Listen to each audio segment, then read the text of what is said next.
Dam stupid program. वो laptop को side पर पटकते हुए बोली, जिस पर आना ने अपने कान से हेडफोन्स निकालकर नासमझी से उसकी तरफ देखा। क्या हुआ है? वो रशी निगाहों से उसे देखते हुए पूछने लगी।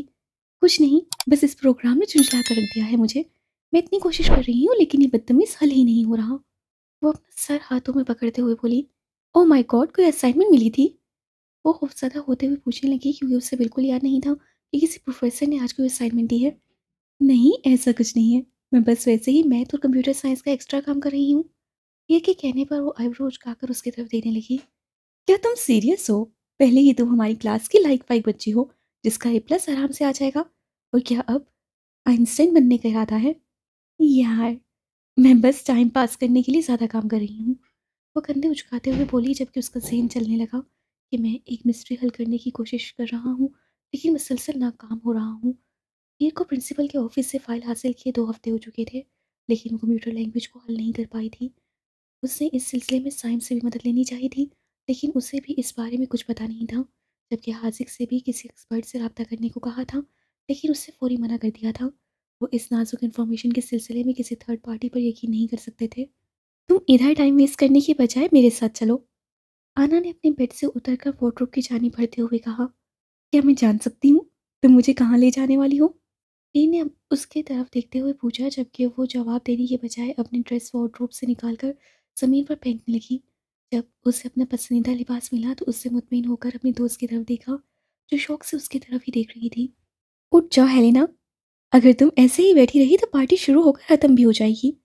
वो ज़मीन पर पड़े अपने कपड़ों को अलमारी में वापस रखते हुए बोली, पार्टी? मैं भला पार्टी पर क्यों जाऊंगी? वैसे पता नहीं वहाँ कौन लोग होंगे, और मुझे किसी ने वहाँ बुलाया भी नहीं है। एक्चुअली हम दोनों ही इनवाइटेड हैं। मैं आज हंटर से मिली थी। वो लोग अपने नए घर में शिफ्ट हुए हैं, बस इसीलिए उससे पार्टी दी है, जिसमें हमें बुलाया है। पार्टी रात 10 बजे शुरू होगी और 9 हो भी चुके हैं। इससे जल्दी से उठ जाओ। वो मेकअप के सामान को अपने कपड़ से निकालते हुए बोली, जिस पर हीर ने पहले एहतजाज करना चाहा, मगर फिर कुछ सोचते हुए उठकर अपने लिए कोई अच्छा सा लिबास सर्च करने लगी। एक ब्लैक ड्रेस उसे काफ़ी पसंद आया, जो उसके वजूद को ढांपने के साथ साथ पार्टी की मुनासबत से भी बेस्ट था। तो उससे वो आना को दिखाया, जिस पर उसने थम्स अप किया। तो वो जल्दी से चेंज करने वॉशरूम में चली गई। 1 घंटे के बाद दोनों लड़कियां पार्टी पर जाने के लिए बिल्कुल तैयार थीं।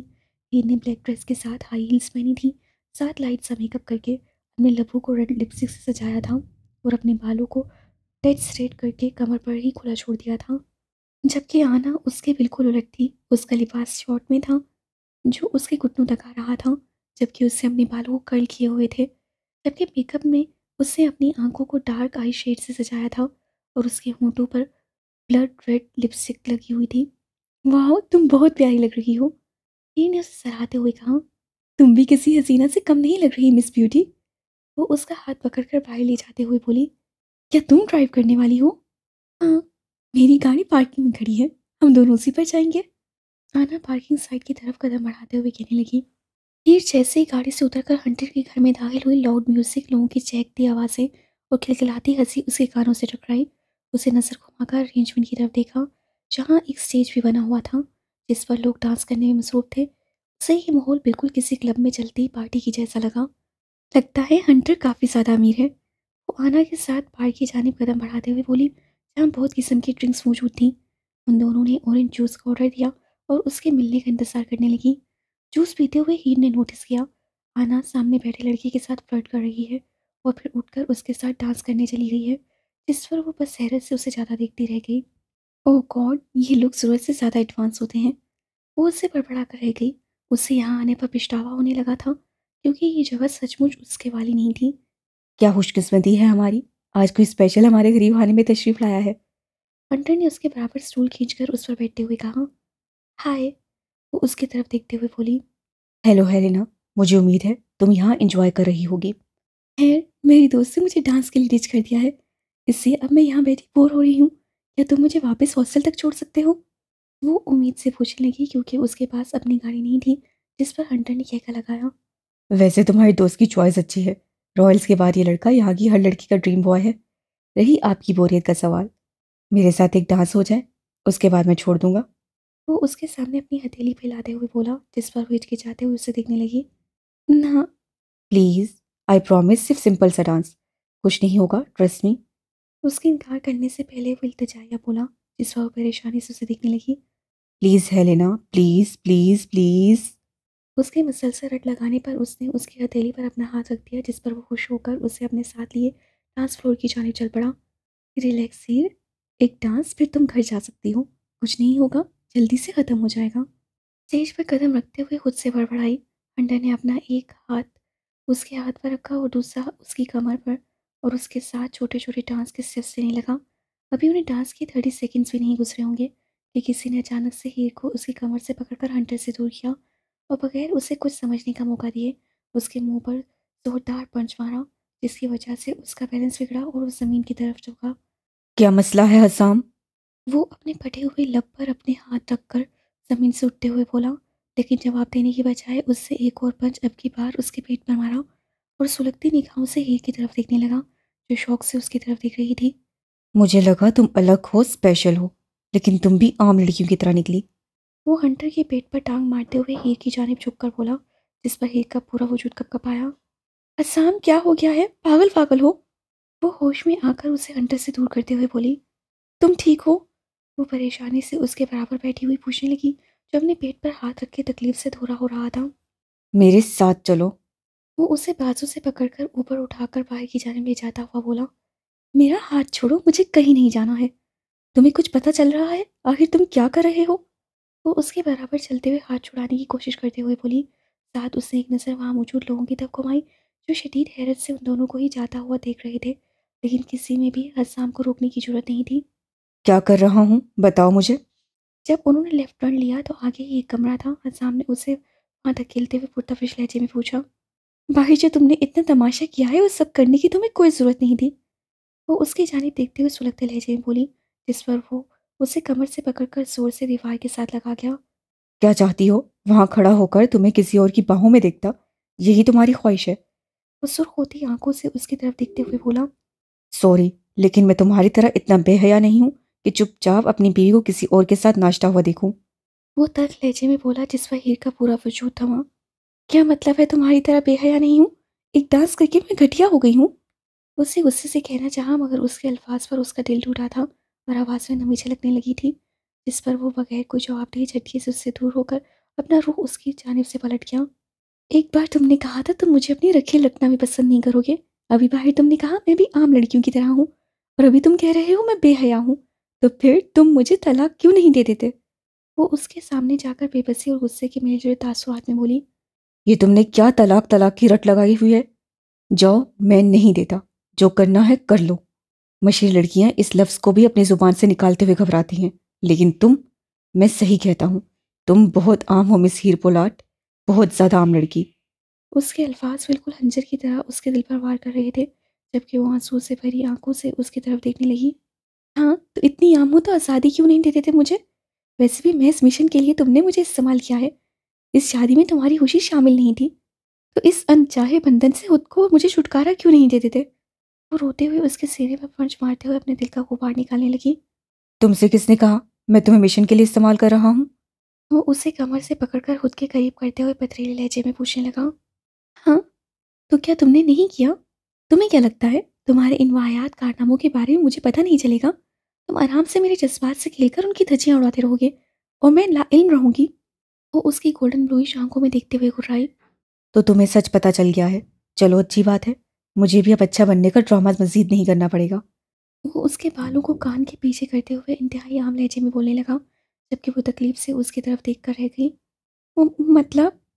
वो लड़खड़ाती आवाज़ में बोली, शायद वो मजाक कर रहा हो। जो तुमने सुना वही स्वीट हार्ट। वो उसकी जानिब झुककर कान में सरगोशी नुमा बोला, जिस वहीन ने अपने दोनों हाथ उसके सीने पर रखकर उसे खुद से दूर किया। प्लीज़ कह दो, मजाक कर रहे हो मुझे अज़ियत देने के लिए? वो बाकायदा उसके सामने हाथ जोड़ते हुए गिड़गिड़ाई, क्योंकि जो भी था वो उसका इश्क था, और उससे हमेशा अपने दिल को बताया था कि एक दिन सब ठीक हो जाएगा। ये सिर्फ गलत फहमी के अंधेरे हैं। तुम पूछती हो ना मैं तुम्हें तलाक क्यों नहीं दे देता? वो उससे करीब जाकर तमस्सराना मुस्कुराहट अपने चेहरे पर सजाते हुए पूछने लगा। क्योंकि वो मैं तुम्हें कतई नहीं दूंगा। उससे हीर के बालों की एक लट को अपनी उंगली पर लपेटते हुए इंतहाई पुरसुकून लहजे में कहा, जबकि वो सुर्ख होती आंखों से उस बेरहम को देखने लगी। जानती हो क्यों? क्योंकि तलाक से तुम एक पल में आज़ाद हो जाओगी। मुझे तुम्हें सिसकते, तड़पते और पल पल मरते देखना है। मैं तुम्हें इस हद तक तोड़ूंगा कि तुम कभी भी वापस से जुड़ नहीं पाओगी। और जब तुम टूटकर चकनाचूर हो जाओगी, मैं तुम्हें इसी जहन्नुमा जिंदगी में छोड़कर चला जाऊंगा। उसने उसके बाल छोड़कर उसकी गर्दन पर हल्का सा दबाव बढ़ाते हुए कहा, जबकि वो वहशत से भीगी आंखों से उसकी तरफ देखने लगी। तुम खुद तो कभी भी मुझे तलाक नहीं दे पाओगी और ऐसे ही मर जाओगी। यकीन करो, तुम्हें ऐसे मरते देखकर मुझे बहुत मजा आने वाला है। उसने तंजिया मुस्कुराते हुए उसकी गर्दन को झटके से छोड़ दिया, जिसकी वजह से वो वही जमीन पर बैठी चली गई, क्योंकि उसकी टांगों में मजीद खड़े रहने की ताकत नहीं थी। और हाँ, तुम इस बारे में किसी से कोई बात नहीं करोगी, समझ आया? वो खामोश रही तो उसे अपनी जेब से पिस्टल निकालकर उसके सर पर तान दी, जिससे वो बतराई आंखों से उसकी तरफ देखने लगी। समझ आया या नहीं? उससे उसकी कनपटी पर पिस्टल का दबाव बढ़ाते हुए वापस से अपने अल्फाज दोहराए तो ने जल्दी से हाँ में सही लाया। अल्फाज का इस्तेमाल करो वरना जुबान काट कर रख दूंगा। फिर चाहे सच में मत बोलना। चिच्ची, ने कपकपाते हुए कहा। Good girl. वो डार्कली हंसता हुआ थोड़ा नीचे झुककर उसका गाल थपथपाते हुए बोला, और फिर अपनी पिस्टल पॉकेट में रखकर उठकर वहां से चला गया, जबकि उसका हट जाता हुआ कदम वो अपने दिल पर महसूस करने लगी, जैसे वो उसके दिल को अपने पैरों से कुचलता हुआ जा रहा था। वो अपना आप खुद में छुपाते हुए वहीं बैठकर रोने लगी। तभी उसे दरवाज़ा खोलकर किसी को अंदर दाखिल होते हुए देखा, और वो कोई और नहीं बल्कि हंटर था। तुम ठीक हो? हसाम ने यह सब क्यों किया? क्या तुम्हारा उसके साथ कोई ताल्लुक है? वो उसके बराबर बैठकर अपनायत से पूछने लगा। नहीं, हमारा कोई ताल्लुक नहीं है, बस एक हिस्ट्री है। वो खुद को संभाल कर जमीन से उठते हुए बोली। उसका दिल और दिमाग एक अलग ही आग में झुलस कर खाक हो रहा था, लेकिन उसे मजबूत रहना था, खुद के लिए, इस मिशन के लिए। उसके और हसाम के दरमियान जो भी था, वो लोगों को उसके बारे में बिल्कुल भी बताने वाली नहीं थी। लगता है वो तुमसे इश्क करता है। तुम्हारे साथ किसी को बर्दाश्त नहीं कर सकता। वो उठते हुए बोला, जिस पर हीर ने खुश सकेका लगाया। वो इस कदर हंसी के मुसलसल हंसी की वजह से उसकी आंखें भीगने लगी। You are very funny. इश्क और हसाम वजदान, अल्लाह है करे। वो हंसी के दरमियान बोली, जिस पर वो बस उसके चेहरे को देखने लगा, जो रोया रोया सा बहुत हसीन लग रहा था। तुम यहाँ बैठो, मैं किचन से तुम्हारे लिए आइस लेकर आती हूँ। तुम्हारे चेहरे पर सूजन हो रही है। वो खुद पर काबू पाते हुए बोली। शुक्रिया यार, तुम बहुत अच्छी हो। कसम से अल्लाह का शुक्र है जो तुम्हारे एक्स ने मेरी नाक की हड्डी नहीं तोड़ दी। एक्स? वो नासमझी से बोली। हाँ, एक्स। और जो तुमने कहा हसाम के साथ तुम्हारी हिस्ट्री है, मतलब वो तुम्हारा सिर्फ पास का एक छोटा सा हिस्सा है। वो उसे देखते हुए बोला, जिस पर वो बगैर कोई जवाब दिए वहां से चली गई, क्योंकि हसाम उसका कोई एक्स नहीं बल्कि शोहर था, जिसका ताल्लुक पास से नहीं बल्कि प्रेजेंट से है। वो बाहर गई तो पार्टी तकरीबन खत्म हो चुकी थी। बस कुछ ही लोग बाकी थे। उसे उस बात का भी एक सुकून था कि यूं से कुछ खास लोग वहाँ नहीं आए थे। वो वेटर से किचन का पूछ कर वहाँ गई और बर्फ़ के कुछ टुकड़े टैबलेट्स लेकर वो वापस चली पड़ी। सब कुछ काबू में है। ये काम साल खत्म होने तक मुकम्मल हो जाएगा। मैंने इस मौके का बहुत शिद्दत से इंतज़ार किया है। इतनी आसानी से जाने नहीं दूंगा। जब वो वापस कमरे में दाखिल हुई तो उसके कान में हंटर की अल्फाज टकराए, जो फ़ोन पर मोही गुफ्तगू था। उसे लगा शायद वो कोई ज़रूरी बातचीत कर रहा है, इसलिए अपने ध्यान में जाकर उससे आइस उसके पास रख दी। गुड बाय, मैं तुम्हें बाद में कॉल करता हूँ। कॉल बंद करके उससे उड़ी रंगत के साथ हीर की तरफ देखा, जिस पर वो फिक्रमंदी से उसे देखने लगी। क्या हुआ है? कुछ नहीं। तुम कब अंदर आई? हीर को उसके लहजे से लगा जैसे वो नहीं चाहता था वो उसकी पर्सनल बातचीत सुने, इसलिए उससे पूछ रहा है। मैं अभी आई हूँ, ये रही आइस और पेन किलर टैबलेट्स, साथ पानी। वो ट्रे की जानिब इशारा करते हुए बोली। थैंक्स यार, मैं अपने रूम में जाता हूँ। तुम बहुत अच्छी हो। बस ये बता दो, तुम किसके साथ वापस जा रही हो? अगर कोई नहीं है तो मैं तुम्हें पहले छोड़ देता हूँ। नहीं, तुम आराम करो, मैं आना के साथ चली जाऊंगी। वो कहकर रूम से बाहर निकल आई और आना को ढूंढने लगी, जिसका नामो निशान कहीं पर भी नहीं था। वो चलते हुए सेन में चली आई, जहाँ ताज़ा हवा उसके चेहरे से टकराई तो अपनी आंखें बंद कर गई, जिसमें हसाम का चेहरा समाया। तुम्हारे ख्यालों से तो आज़ादी नहीं है। मैं तुम्हें छोड़कर कहाँ जाऊंगी? लेकिन मुझे समझ नहीं आता हसाम, तुमने ये सब क्यों किया? मैंने तुम्हारी आंखों में अपने लिए जलन, तड़प और मोहब्बत के जज्बात देखे हैं। ये वो सब ड्रामा था? अगर ऐसा है तो कसम से तुम बहुत अला एक्टर हो। तुम सा कोई नहीं। वो उससे बड़बड़ाई और आहिस्ता आहिस्ता चलते हुए घर से बाहर निकल गई, जहाँ बिल्कुल सामने हसाम अपनी गाड़ी के साथ पुश लगाए खड़ा स्मोकिंग कर रहा था। उससे एक नज़र उठाकर सामने देखा तो उसकी आंखें डार्क ब्राउन निगाहों से टकराईं। गाड़ी में बैठो। वो हुक्मिया लहजे में बोला, जिस पर वो होश की दुनिया में आई और उसे इग्नोर करके आगे बढ़ गई, जिस पर वो सिगरेट अपने पाँव में ढूंढ कर उसके पीछे लपका। मैंने तुमसे कुछ कहा है, सुनाई नहीं दे रहा? गाड़ी में बैठो, मैं तुम्हें छोड़ देता हूँ। वो उसका रास्ता रोकते हुए बोला, तुम ऐसे बात कर रहे हो जैसे हम दोनों के दरमियान सब नॉर्मल है। वो दांत पीसते हुए बोली, क्योंकि उसका आम रवैया देखकर उसका खून खोल कर रह गया था। गाड़ी में बैठो। वो उसका हाथ पकड़कर गाड़ी की जाने बढ़ाता हुआ बोला, तुम्हारा ये सेकंड से बदलता मूड मुझे पागल कर देगा आसाम। मैंने पागल हो जाना है? तुम्हें कोई मेमोरी लॉस की प्रॉब्लम है? यार भूल गए अभी उस घर के अंदर क्या हुआ है? वो तकरीबन चीखते हुए बोली, जिस पर हसाम ने अपने कान में उंगली चलाई। शोर मचाना बंद करो। मेमोरी लॉस की प्रॉब्लम का तो पता नहीं, लेकिन अगर तुम ऐसे ही चिल्लाती रही तो बहरा जरूर हो जाऊंगा। वो उसे गाड़ी के अंदर धकेल कर उसका दरवाजा लॉक करते हुए बोला, जिस पर वो उसे घूर कर रह गई। और हाँ, मुझे कुछ नहीं भूला है। तुम्हारी अभी बहुत ज़रूरत है, इसलिए सही सलामत घर छोड़ रहा हूँ। जिस पर वो बेबसी से अपनी आंखें बंद कर गई। जानती हूँ ये जरूरत मिशन। वो विंडो से बाहर देखते हुए नम आंखों से खुद से सोच कर रह गई। फिर उन दोनों ने सारे रात से कोई बात नहीं की। उसे हॉस्टल में छोड़कर वहां से चला गया। सोशल स्टडी का लेक्चर चल रहा था, मगर हीर सिर्फ अपने सर, दिल और शदीद दर्द महसूस कर रही थी। उसका बस नहीं चल रहा था कि वो इस बेरहम दुनिया से अपना आप कहीं दूर छुपा ले। लेकिन जब तक ये सांसें चल रही थीं उसे जीना था। चाहे कुछ भी हो जाए, उसे बहादुरी का मुजाहरा करना था। बेशक वो अंदर से कितनी भी टूट जाए, लेकिन लोगों के लिए वो बहादुरी की मिसाल बनकर ही दिखाएगी। सर दर्द जब से बर्दाश्त से बाहर होने लगा तो उसे हल्की सी कुर्सी के साथ अपनी पुश लगाकर अपने सर को कुर्सी के किनारे पर रख दिया। क्या मसला है? खाना के अल्फाज पर हीर ने अपना सर उठाकर उसे घूरा और फिर उसे इग्नोर करके डेस्क के ऊपर अपना सर रख गई।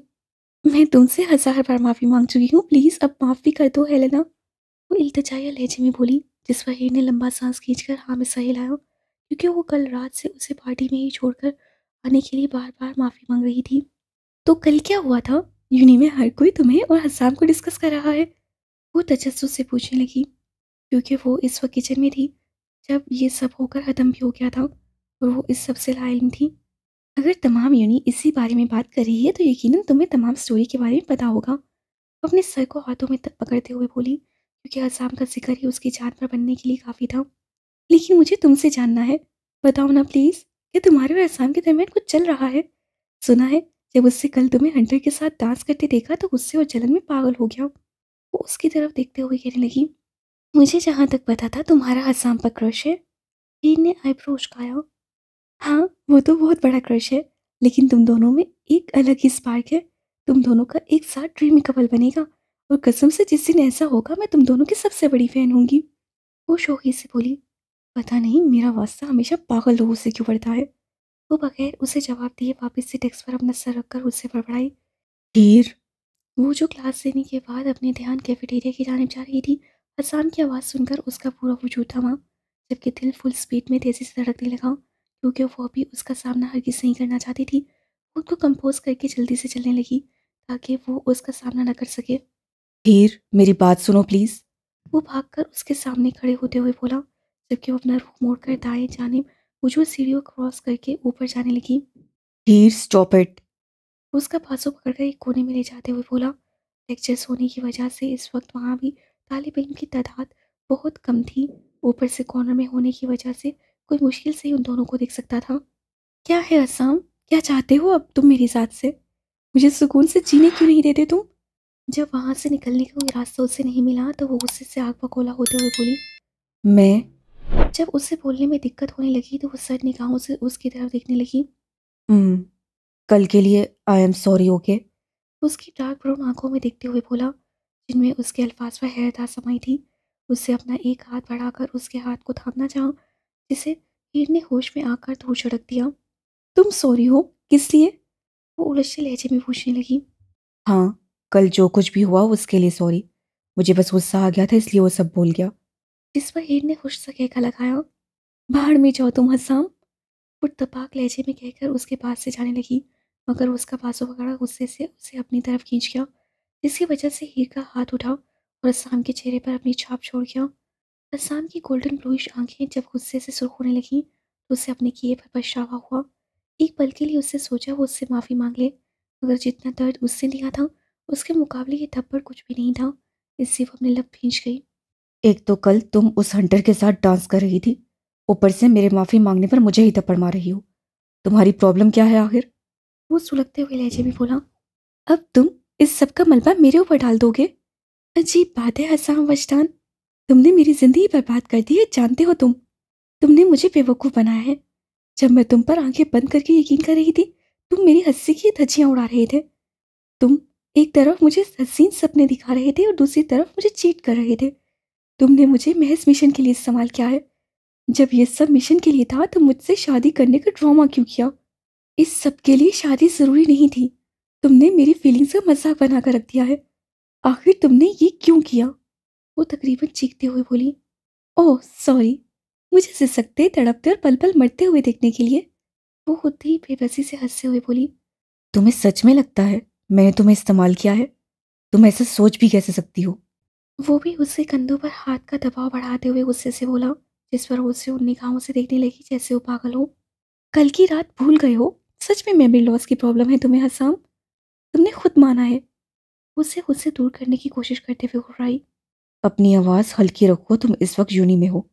हल्की लहजे में बोला तो हीर ने नजर घुमाकर आसपास देखा। यहाँ कोई भी बच्चा मौजूद नहीं था। हाँ, तो तुम भी मेरा रास्ता रोकना बंद करो, मुझे लेक्चर लेना है। वो वापस उसी गोल्डन ब्लूइश आंखों में देखती हुई पथरीले लहजे में बोली, क्योंकि वो कैफेटेरिया से कुछ खाने को लेकर अभी नेक्स्ट क्लास में ही जाने वाली थी, मगर हसाम ने सब कुछ गड़बड़ कर दिया था। लेक्चर छोड़ो, मेरी बात सुनो हीर। कल जो कुछ भी हुआ। अब बस भी करो हसाम, मैं थक चुकी हूँ तुम्हारे इन झूठों से। तुमने मेरी जिंदगी खिलौना बनाकर रख दी है।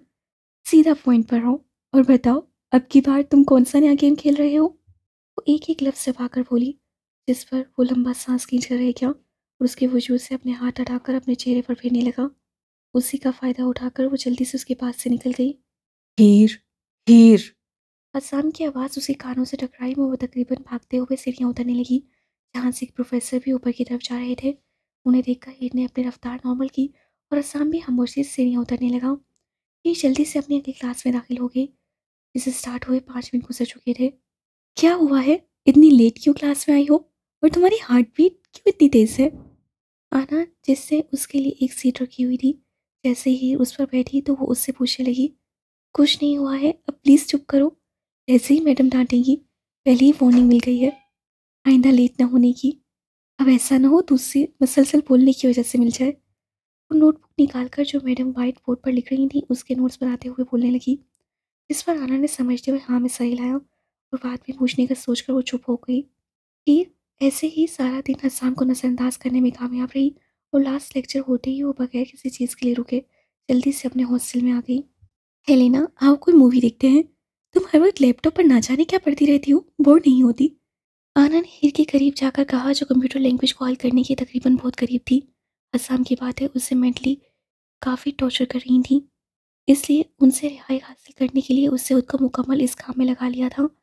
यार, 1 घंटे बाद वो लैपटॉप में अपनी उंगलियां चलाते हुए बोली, तुम ऐसा भी क्या कर रही हो, दिखाओ। वो तजस्सुस से उसके लैपटॉप की जानिब झुकते हुए पूछने लगी। यार कुछ नहीं, ऐसे ही बकवास है, आओ हम मूवी देखते हैं, मैं भी बहुत बोर हो गई हूँ। इससे पहले वो देखती ही ने जल्दी से नेटफ्लिक्स ऑन करते हुए कहा, तो वो भी कंधे उचकाकर उसके साथ ही बैठ गई। कोई हॉरर मूवी लगाऊं? आना ने मशवरा दिया तो वो आईब्रो उचकाकर उसे देखने लगी। क्या हुआ, डर लग रहा है? आना ने उसे शरारत से उकसाया, तो एक ने उसे घूरते हुए अफसोस से नाबिसा हिलाकर कोई हॉरर मूवी ढूंढ कर प्ले कर दी। मूवी देखते देखते कब उसकी आंख लगी उसे एहसास भी नहीं हुआ, लेकिन दरवाजे के खुलने की आवाज़ पर उसकी आंख खुल गई। तो हैरत से अपने आसपास देखने लगी, लेकिन अंधेरा होने की वजह से उसे कुछ भी दिखाई नहीं दे रहा था। आना, लाइट जला दो यार, सॉरी मैं सो गई। उसे लगा आना ही आई है, इसलिए करवट बदलते हुए बोली ताकि उठकर वो अपना बचा हुआ काम मुकम्मल कर सके। मगर जब कमरे में किसी किस्म की हलचल नहीं हुई तो वो उठकर बैठ गई। आना, जब वो नहीं बोली तो हीर ने अपने मोबाइल की टॉर्च जलाई, जहाँ एक वजूद उसकी जानिब अपने कदम बढ़ा रहा था, जिसका चेहरा ब्लैक हुडी में छुपा हुआ था और वो ब्लैक ही जीन्स और शूज़ पहने हुए था। होप से उसके हलक खुश्क हुआ और वो अपने बेड से उतरकर कॉर्नर में जा लगी। और अभी अभी मूवी देखी होने की वजह से उसके हालात उसके जहन में घूमने लगे, जैसे कोई जिन या चुड़ैल इस पल उसका शिकार कर रही हो। ओ मेरे खुदाया, प्लीज़ मुझे इतनी जल्दी नहीं मरना। ठीक है, मेरी ज़िंदगी में बहुत रायता है, लेकिन प्लीज़ अभी मरने के लिए मेरी उम्र बहुत छोटी है। मुझे जीना है, अभी तो बहुत कुछ करना है। मुझे भूख भी लगी है। पिज़्ज़ा भी खाना है। प्लीज़ एटलीस्ट मुझे कुछ खाने का तो मौका मिलना चाहिए। वो आंखें ज़ोर से बंद करके सिर लपड़पड़ाने लगी, लेकिन जैसे ही उसके कान में किसी के हंसने की आवाज़ टकराई तो उसके ख़्यालों को ब्रेक लगी।